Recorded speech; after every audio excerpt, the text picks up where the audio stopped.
Chào bạn, xin chúc mừng bạn có thai. Bắt đầu từ thời điểm thụ thai, đối tượng được ưu tiên một cách tự nhiên chính là sức khỏe của thai nhi đang phát triển trong cơ thể bạn. Kể từ bây giờ, nhu cầu của riêng bạn không còn ở vị trí đầu tiên mà chỉ là thứ hai. Trong thời gian mà cơ thể bạn thích nghi với trạng thái mới này, có thể mất tới 14 tuần, sự cân bằng nội tiết tố của bạn rất dễ bị tổn thương. Do đó, điều rất quan trọng là phải biết bảo tồn năng lượng của bạn để đáp ứng nhu cầu của chính cơ thể bạn, tuyệt đối không được bỏ qua. Quỳ thiền. Đây là một thế thiền của yoga cổ điển, có tác dụng rất tốt trong việc ngăn ngừa và loại bỏ các rối loạn tuần hoàn và các chứng đau ở hai chi dưới, đặc biệt là ở hai đầu gối.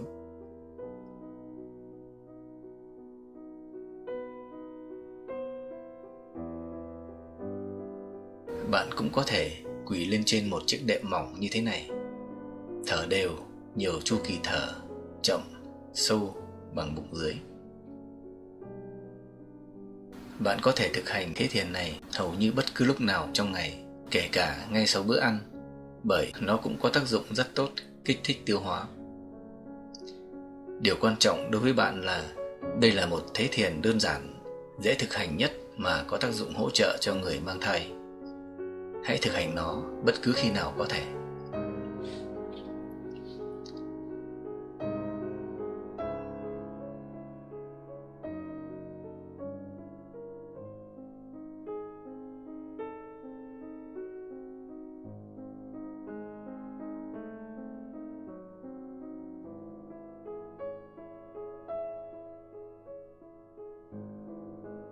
Tăng cường sức mạnh khớp đầu gối.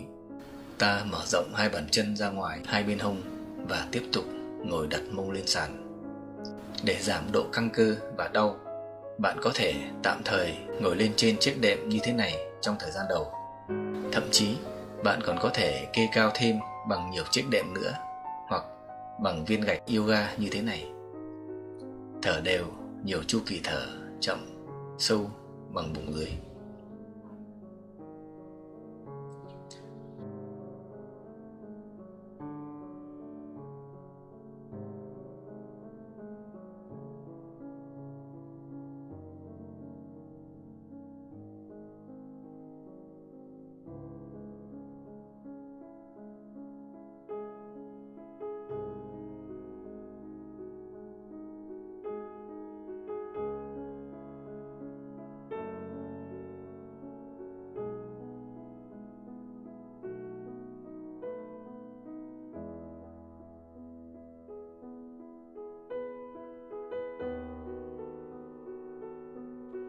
Quỳ mở khớp háng.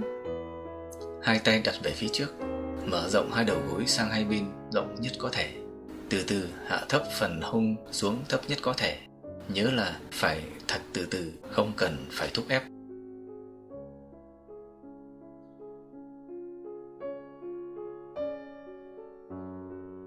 Hạ ngực xuống sàn, áp một bên má xuống sàn. Thả lỏng toàn bộ cơ thể.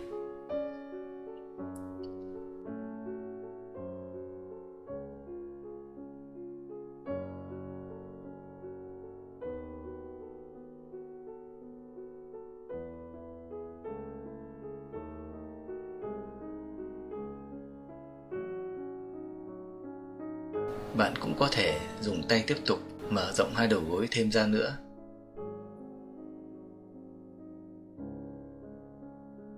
Tiếp tục thả lỏng. Thở đều, nhiều chu kỳ thở, chậm, sâu bằng bụng dưới.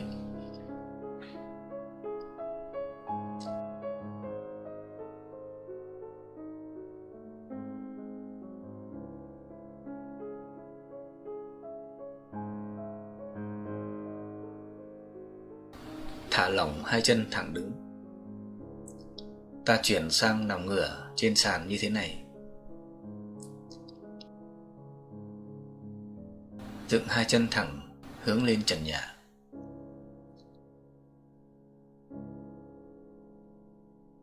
Có thể dùng hai tay giữ phía sau hai đùi. Toàn bộ lưng, thắt lưng và hông được ép lên mặt sàn.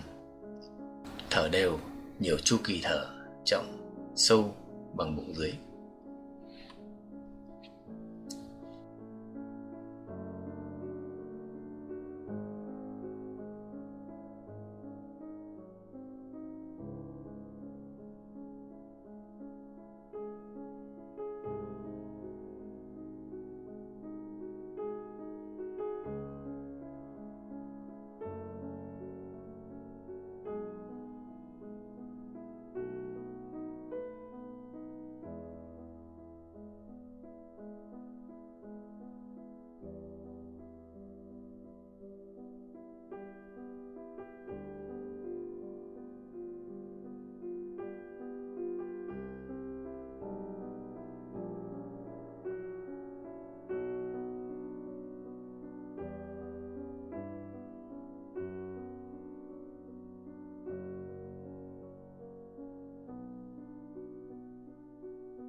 Nằm mở khớp háng, hai chân ngả đều sang hai bên. Bạn có thể dùng hai tay bám vào hai khoeo và đè thêm xuống. Khớp háng từ từ được mở rộng thêm. Chú ý ép toàn bộ lưng, thắt lưng và hông lên mặt sàn. Thở đều, nhiều chu kỳ thở, chậm, sâu bằng bụng dưới.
Mở rộng khớp háng từng bên, thả lỏng.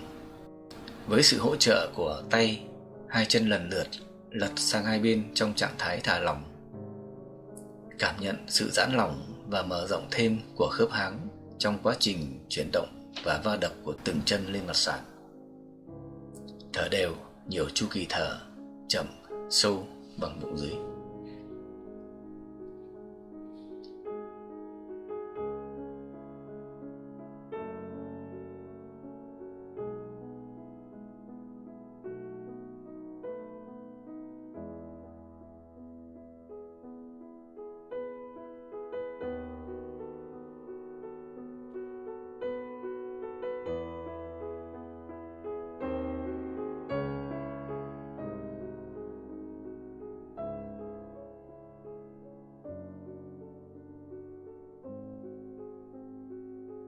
Thả lỏng lưng.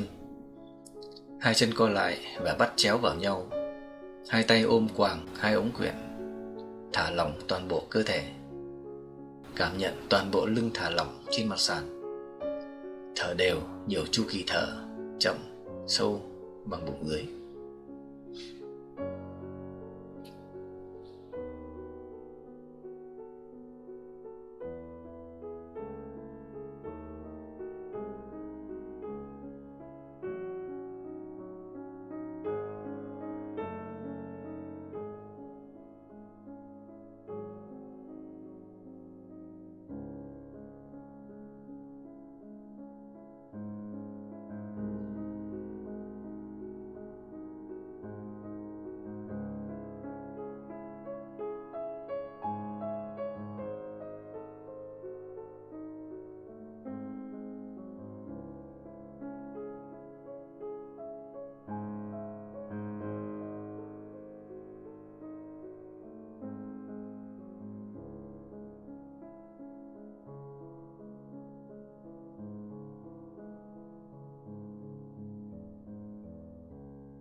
vận động khớp háng.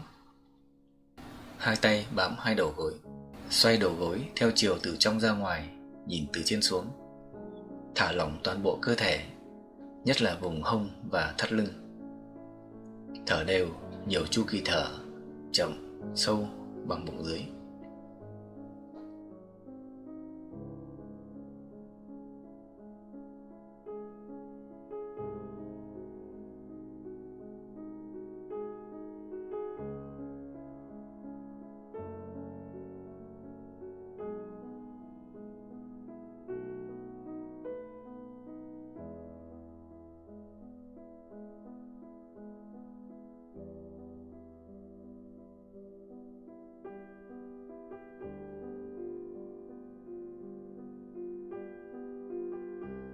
Bây giờ ta xoay theo chiều ngược lại, cũng thở đều, nhiều chu kỳ thở, chậm, sâu bằng bụng dưới.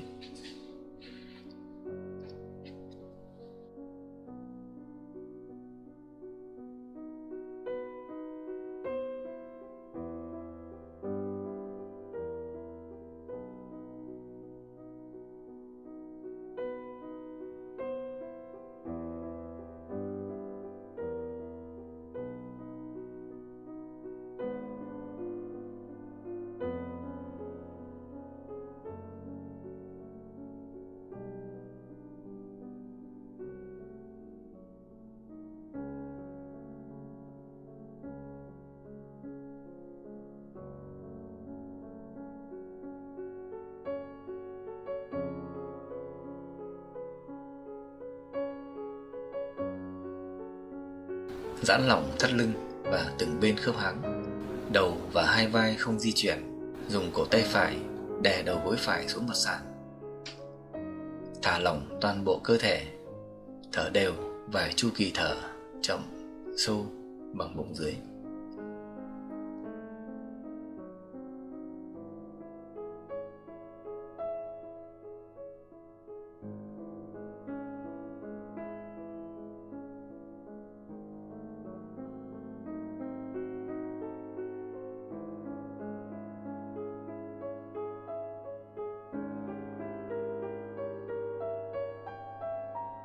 Làm tương tự cho bên trái.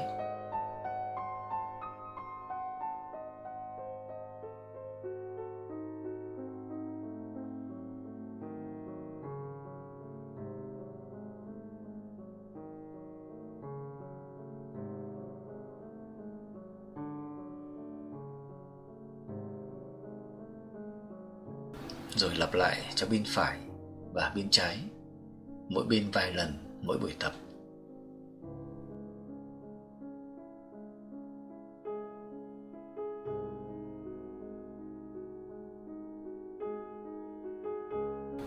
Bên trái,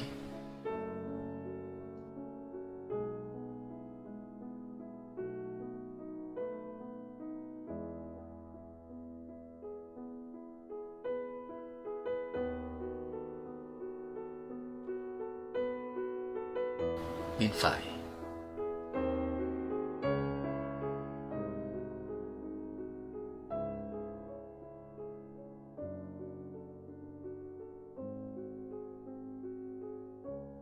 và bên trái.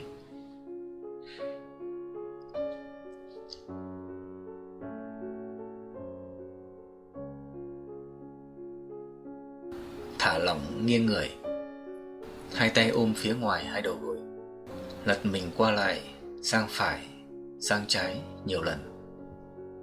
Cảm nhận sự thả lỏng của toàn bộ cột sống, kể từ cổ xuống đến hông và háng, dưới sự tác động của các vận động lật mình và va chạm với mặt sàn như vậy.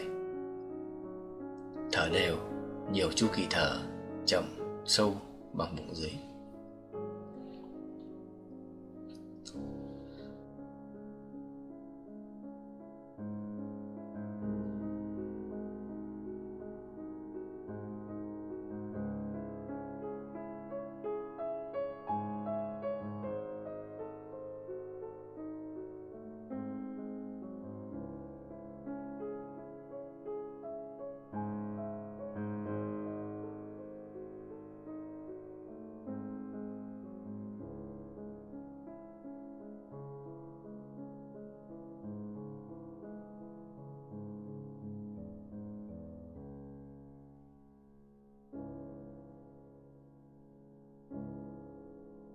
Vận động linh hoạt phần trung tâm, tăng cường sức mạnh hai chân. Hai bàn chân đặt lên mặt sàn với khoảng cách rộng bằng vai, hít hơi căng bụng dưới, dùng sức mạnh của hai chân và hai vai nâng người, ưỡn bụng lên cao, xoay hông theo chiều kim đồng hồ trong nhiều chu kỳ thở chậm, sâu bằng bụng dưới.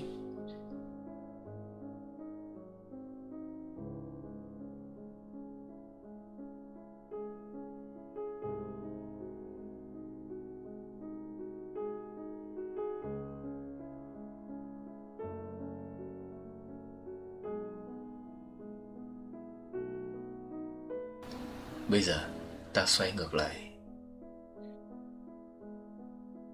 Đối với người mang thai như bạn, không cần phải quá cố gắng nâng cao bụng lên hết mức như những người bình thường khi thực hiện thế cây cầu này.